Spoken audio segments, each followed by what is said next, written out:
নমস্কার বন্ধুরা, তোমাদের জন্যে আজকে একটা মুখরোচক রেসিপি নিয়ে চলে এসেছি। বাচ্চা থেকে বুড়ো সবারই ভালো লাগে। কি রেসিপি? নিশ্চয় নাম দেখে বুঝতেই পেরেছো। আজকে শেখাবো দই বড়া। দই বড়া রেসিপির জন্যে আগে কিছুটা প্রস্তুতির দরকার।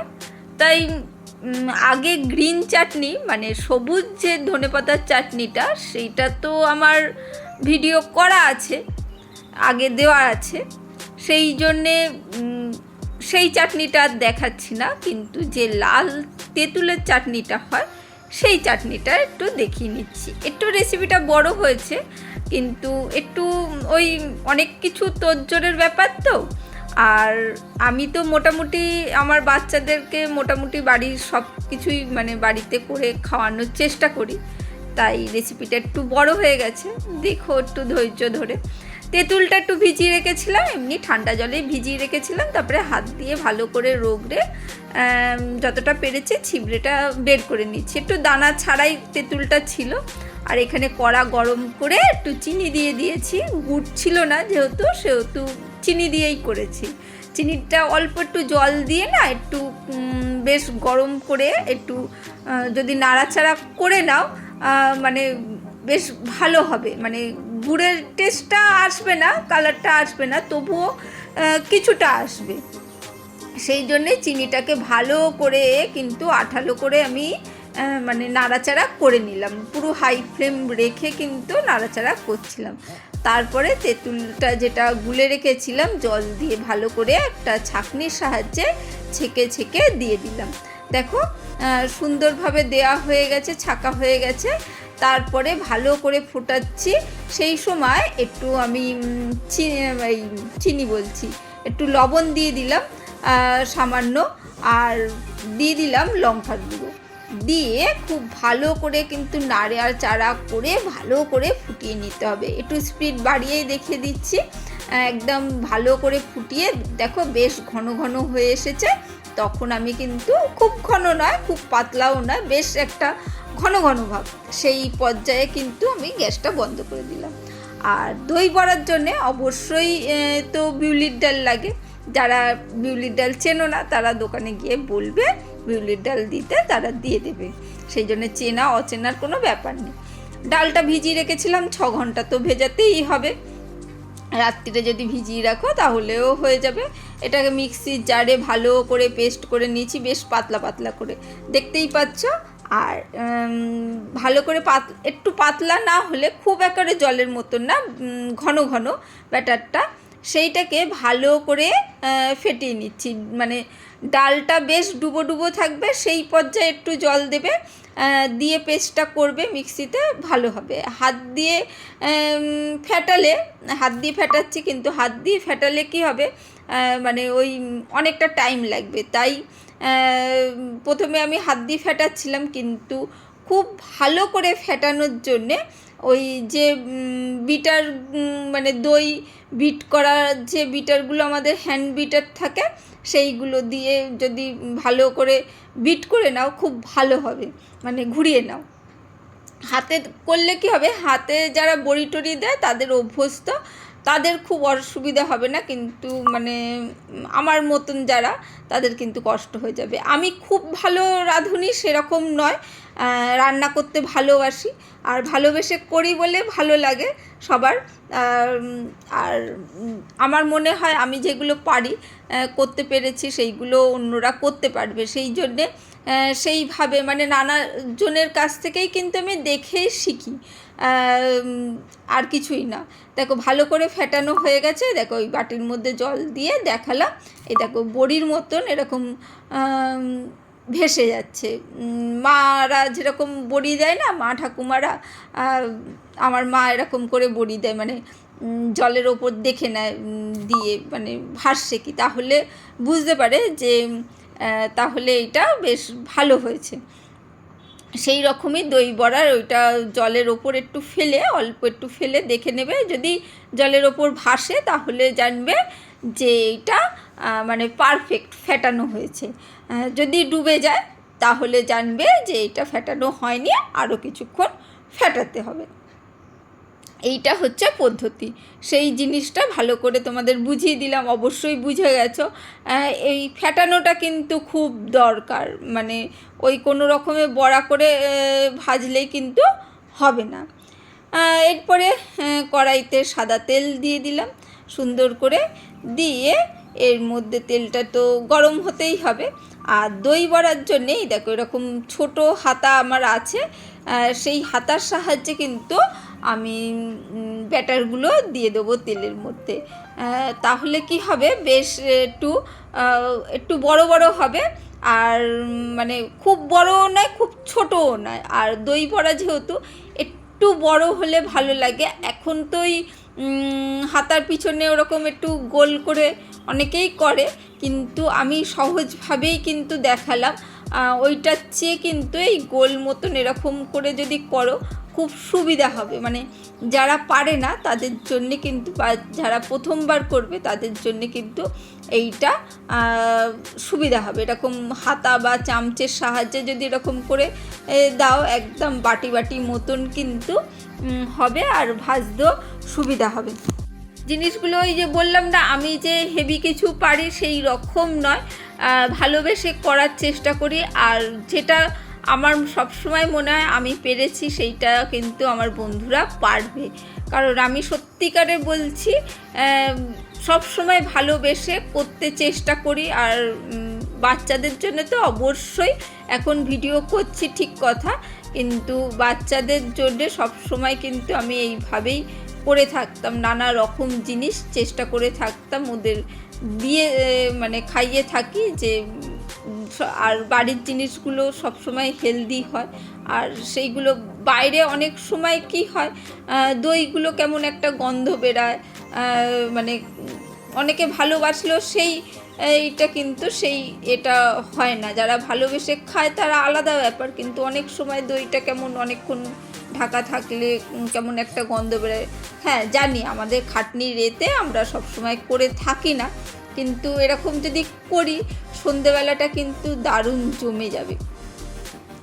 চলো একটু বেশি বকে ফেললাম। এখানে বড়াগুলো আস্তে আস্তে করে উল্টে দিয়েছি, উল্টে দিয়ে প্রথম ক্ষেপে ওই যে যাই হয়, যে জিনিসটাই প্রথম একদম তেলে দিয়ে যেটাই ভাজবে সেটা একটু আধটু তেড়া বেঁকা হবে, এটা ওটা লেগে যাবে, এইগুলো তো হয়। মানে বুঝতে পারছো আমি খুব একটা পাকা রাঁধুনি সেরকমও নয়। এইগুলো যারা অনেক পাকা রাঁধুনি তারা কিন্তু একদম পারফেক্ট, তাদের একদম হয় না, আটকায় না, ঠিকঠাক করে উঠে যায়। আর এই দেখো মানে করতে করতেই ভিডিও করতে করতে ফোনটা যথারীতি এই যে আগুনের তাতে একটু গরম হয়ে যায়, তখনই একটুখানি প্রবলেম হয়ে যায়, ভিডিওগুলো অসুবিধে হয়ে যায়। কিছু করার নেই, গরমকালে এই প্রবলেমগুলো হবে। আর ফোনে যেহেতু ভিডিও করছি একটুখানি এই সব প্রবলেমগুলো তো হবে। সেই জন্যে এই ফোনটা তখনই গরম হয়ে গিয়ে একটু হ্যাং করছিল। জানি একটু বুঝতে অসুবিধা হবে, আর কিছুই না, একটু উল্টে পাল্টে আমি খুব সুন্দর করে বড়াগুলো একটু লাল করে ভেজে তুলে নিতে হবে, সুন্দরভাবে লাল করে। আর ভালো করে ফেটানো হয়েছে সেহেতু কিন্তু এখানে ভালো করে একদম মানে ফুলো ফুলো হয়েছে। এর মধ্যে কিন্তু আমি আর কিচ্ছু দিইনি, দেখতেই পেলে খাওয়ার সোডাও দিইনি, কিচ্ছু দিইনি, সামান্য একটু লবণ দিয়েছিলাম। আর এখানে একটু জল গরম করেছি হালকা, তার মধ্যে একটু লবণ দিয়ে দিয়েছি। এখানে লবণ দিয়ে ওই জলটা একটু গরম থাকবে, হালকা মানে হাত দেওয়া যায় সেই রকম গরমের মধ্যে বড়াগুলো দিয়ে একটু ওই 1 থেকে 2 মিনিট রেখে দিতে হবে। আর এইখানে দইটাকেও ভালো করে সুন্দর করে ফেটিয়ে নিচ্ছি। আর এর মধ্যে দইয়ের মধ্যে একটু লবণ দিয়ে দেবো, এমনি আমরা যে লবণ খাই সেই লবণও দিতে পারো, আর আবার তোমরা বিট লবণও দিতে পারো। আমি এমনি লবণ দিয়েই কিন্তু দইটাকে ভালো করে ফেটিয়ে নিয়েছি।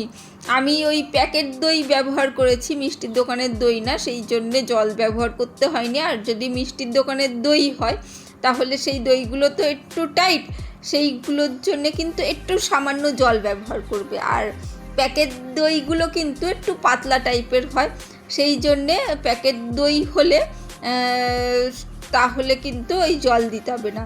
ভালো করে লবণ দিয়ে যদি ফেটিয়ে নাও খুব সুন্দর করে কিন্তু মানে স্মুথ হয়ে যাবে। আর এখানে 1 থেকে 2 মিনিট রেখে দিয়েছিলাম, সেইগুলোকে বড়াগুলোকে এবার জল থেকে তুলে হাতের সাহায্যে এইভাবে চিপে চিপে আমি তুলে রেখে দিচ্ছি।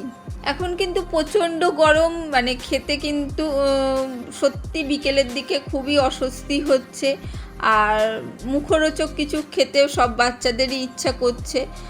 সেই জন্যে এই রেসিপিটা কিন্তু অবশ্যই ট্রাই করো। একটু জিরেও ভেজে নিচ্ছি, সামান্য একটু জিরে ভেজে এটাকে গুঁড়ো করে নেবো। এই শিলনোড়ায়ও গুঁড়ো নিতে পারো, এমনি হামানদিস্তাতেও গুঁড়ো করে নিতে পারো। এটা দিলে কি হবে, একটু জিরে গুঁড়ো, তাহলে এটা ভালো লাগবে। গুলো আগে করে নিলাম। এই যে সব প্রস্তুতি হয়ে গেছে, এবার একটা প্লেট নিয়ে নিয়েছি। প্লেটের মধ্যে প্রথমে আমি দিয়ে দিলাম ওই দইটা যেটা ফেটিয়ে রেখেছিলাম লবণ দিয়ে, সামান্য লবণ দিয়ে, আর কিচ্ছু দিইনি। সেই দইটা আমি চারিদিকে এরকম করে দিয়ে ছড়িয়ে দিলাম। দেখো একদম ক্রিমের মতন হয়ে গেল। এর ওপরে যে চেপে চেপে রেখে দিয়েছিলাম দই, মানে বড়াগুলো জল থেকে তুলে নরম হয়ে গেছে, হাত দিয়ে চিপে জলটা বের করে চিপে রেখে দিয়েছিলাম, সেই বড়াগুলো কিন্তু আমি সাজিয়ে দিচ্ছি। সুন্দর করে সাজিয়ে দিয়ে তার ওপর দিয়ে আবার একটু দই দিয়ে দেবো, দিয়ে আবারও বড়া দিয়ে সাজিয়ে নেবো।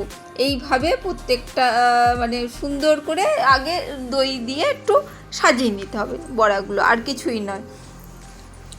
আর বুঝতেই পারছো, ওই সবসময় বলি যে জিনিসটা ভালো হয় না আমার ক্ষেত্রে, অন্তত আমি যে জিনিসটা ভালো করে উঠতে পারি না সেইগুলো কিন্তু শেয়ার করি না, আর যেগুলো আমি সত্যি পেরে উঠি আর পারি আর বাড়ির লোকেরও খেয়ে ভালো লাগে, সেই রেসিপিগুলো কিন্তু আমি সবসময় তোমাদের দেওয়ার চেষ্টা করি। আর তাছাড়া অন্যগুলো কিন্তু আমি দিই না। চলো বাদ বাকি বড়াগুলো এইভাবে ওপর থেকে আবার সাজিয়ে দিয়ে দিচ্ছি, দিয়ে উঁচু করে নিয়েছি, করে ওপর থেকে ওই দই সুন্দর করে দই লিকুইডটা দিয়ে দেবো। এটা কিছুই নয়, একটার পর একটা লেয়ার দিয়ে, বা তুমি এমনি একটা বাটিতে মানে একজন যে কজন খাবে বাটিতে 2টো বড়া দিয়েও ওরকম দই দিয়ে সাজিয়ে দিতে পারো। আর এইভাবে উঁচু করে মানে একসাথে লেয়ার করে কিন্তু বড়াগুলো সাজিয়ে ওপর থেকে দইটা বেশ সুন্দর করে কিন্তু দিয়ে দিতে পারো। দেখো ওপর দিয়ে দই দিয়ে কিন্তু আমি পুরো বড়াগুলোকে চাপা দিয়ে দিয়েছি।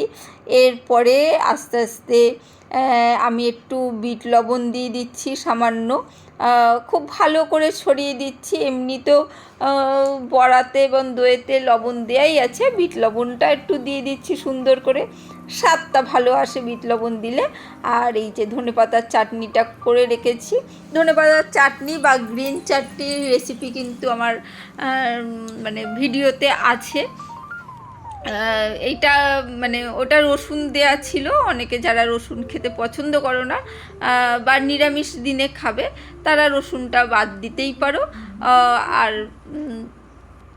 যারা পছন্দ করবে তারা এইভাবেও দিতে পারো। আর এইখানে সুন্দর করে সবুজ চাটনিটা আগে দিয়ে দিলাম, তারপরে ওই লাল যে চাটনিটা করেছিলাম সেটাকে ওপর থেকে দিয়ে দিলাম।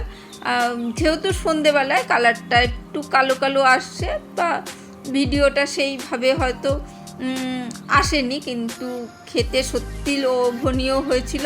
আর দেখতে তো খুব একটা খারাপ লাগছে সেরকম নয়। এবার লাল চাটনিটাও দিয়ে দিলাম, কতটা টেস্টি হয়েছে নিশ্চয় তোমাদেরও মুখে জল চলে আসছে। এরকম করলে কিন্তু বাড়িতে একসাথে সবাই মিলে আনন্দ করে খেতে পারবে।